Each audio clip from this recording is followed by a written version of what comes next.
আসসালামু আলাইকুম। আপনারা শুনছেন সংবাদ শিরোনাম।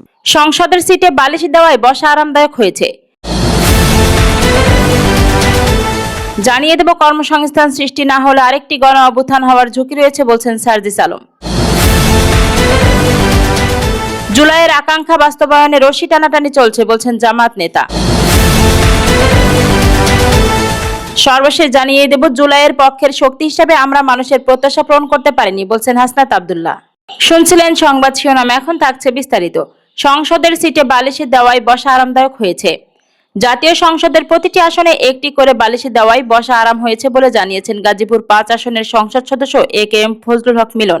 বুধবার ৯ জুলাই সংসদ অধিবেশনে বক্তব্য দিতে গিয়ে তিনি একথা বলেন। বক্তব্যে তিনি বলেন, জাতীয় সংসদে প্রত্যেকটা সিটে একটি করে বালিশ দেওয়া হয়েছে। এর আগে সংসদের সিটে বসে অনেক কষ্ট পাচ্ছিলেন।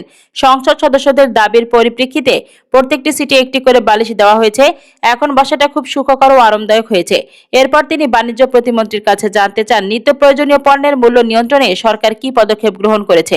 জবাবে বাণিজ্য প্রতিমন্ত্রী বলেন, নিত্য প্রয়োজনীয় পণ্যের মূল্য সহনীয় রাখা এবং ভোক্তাদের স্বার্থ সংরক্ষণের লক্ষ্যে সরকার প্রয়োজনীয় পদক্ষেপ গ্রহণ করেছে। পণ্যের উৎপাদন, আমদানি ও মজুদের উপর নিয়মিত নজরদারি করা হচ্ছে। এ বিষয়ে সংশ্লিষ্ট মন্ত্রণালয়, বিভাগ, সংস্থা এবং ব্যবসায়ী প্রতিনিধিদের সঙ্গে নিয়মিত পর্যালোচনা সভা অনুষ্ঠিত হচ্ছে।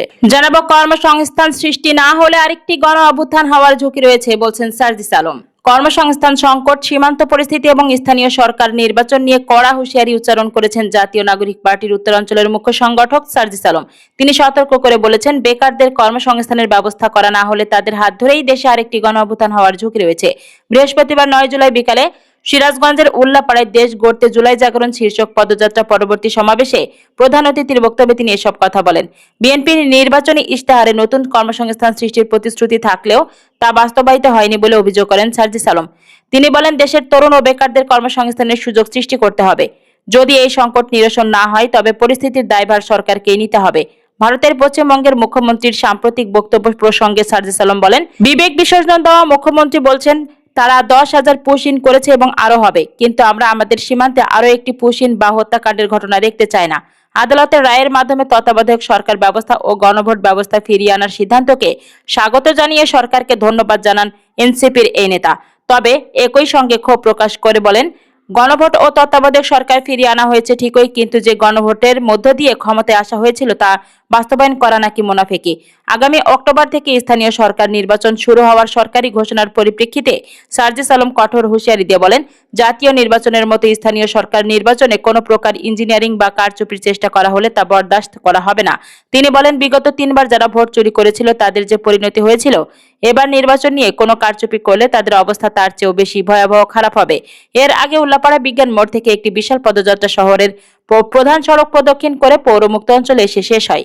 সমাবেশে সার্জিস আলম ছাড়াও বক্তব্য রাখেন এনসিপির কেন্দ্রীয় যুগ্ম আহ্বায়ক সরওয়ার তুষার, যুগ্ম সদস্য সচিব সাইফ মোস্তাফিজ এবং মাহিন সরকার সহ স্থানীয় নেতৃবৃন্দ। এবার থাকছে জুলাইয়ের আকাঙ্ক্ষা বাস্তবায়নে রশি টানাটানি চলছে বলছেন জামাত নেতা। জুলাই গণ অভ্যুত্থানকে যারা মুছে ফেলতে চায় তাদের বিরুদ্ধে রুখে দাঁড়ানোর আহ্বান জানিয়েছেন জামাত ইসলামের সহকারী secretary general HM. Hamidur Rahman Azad. তিনি অভিযোগ করেছেন, জুলাইয়ের আকাঙ্ক্ষা ও জুলাই সনদ বাস্তবায়নের বিষয়টি নিয়ে বর্তমানে রশি টানাটানি চলছে। বৃহস্পতিবার ৯ জুলাই দুপুরে রাজধানী ঢাকা রিপোর্টার্স ইউনিটিতে এবি পার্টির আয়োজিত এক আলোচনা সভায় তিনি এসব কথা বলেন। হামিদুর রহমান আজাদ বলেন, জুলাইয়ের আকাঙ্ক্ষা বাস্তবায়ন নিয়ে কিছু লিখিত কাগজে বিষয় হচ্ছে, আবার সেটাকেও মেনে নেওয়া বা না নেওয়ার জায়গায় রশি টানাটানি চলছে। এই রশি টানাটানির মধ্যে কার শক্তি বেশি তা আগামীতে প্রমাণিত হবে। তিনি আক্ষেপ প্রকাশ করে বলেন, রাষ্ট্রীয় অর্থ ব্যয় করে এবং দীর্ঘ আলোচনার পর যে জুলাই সনদ প্রণয়ন করা হয়েছিল তা আজও বাস্তবে রূপ পায়নি। মৌলিক সংস্কারের অনেকগুলো অধ্যাদেশ সংসদে বাতিল হয়ে যাওয়ায় তিনি উদ্বেগ প্রকাশ করেন।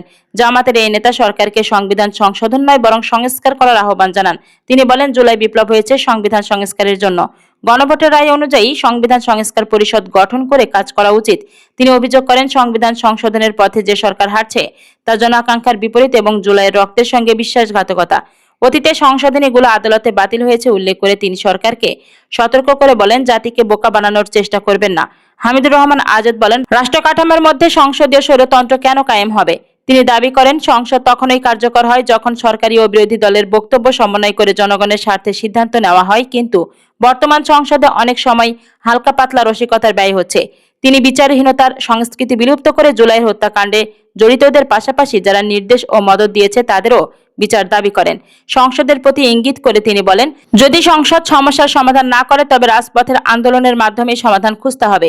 সভায় এবি পার্টির চেয়ারম্যান মুজিবুর রহমান মঞ্জুর সভাপতিত্বে বিএনপির ভাইস চেয়ারম্যান আসাদুজ্জামান রিপন, নাগরিক ঐক্যের সভাপতি মাহমুদুর রহমান মান্না সহ আরো অনেক শীর্ষ নেতাকর্মী বৃন্দ উপস্থিত ছিলেন। সর্বশেষ জানিয়ে দেব, জুলাইয়ের পক্ষের শক্তি হিসেবে আমরা মানুষের প্রত্যাশা পূরণ করতে পারিনি, বলছেন হাসনাত আব্দুল্লাহ।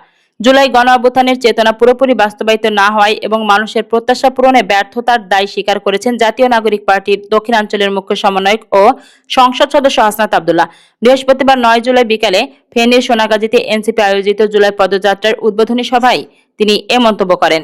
সভায় হাসনাত আব্দুল্লাহ বলেন, জুলাই পক্ষের শক্তি হিসেবে আমরা মানুষের প্রত্যাশা পূরণ করতে পারিনি। 24-এর গণ অভ্যুত্থানে যারা রক্ত দিয়েছে সেই রক্তের দায়িত্ব আমরা যথাযথভাবে পালন করতে পারিনি। তিনি বর্তমান সরকার ও দেশের সার্বিক পরিস্থিতির তীব্র সমালোচনা করে বলেন, দেশে দুর্নীতি, মাদক ও চাঁদাবাজি কমেনি। এসি কক্ষে বসে জনগণের কষ্ট বোঝা যায় না মন্তব্য করে তিনি বলেন, আমরা রাজনীতি এবার রাজনীতিবিদদের জন্য কঠিন করতে এসেছি। সরকার পরিবর্তনের পরও রাষ্ট্র ও সমাজের বিভিন্ন পর্যায়ে বিভাজনের রাজনীতি রয়ে গেছে বলে অভিযোগ করেন এই নেতা।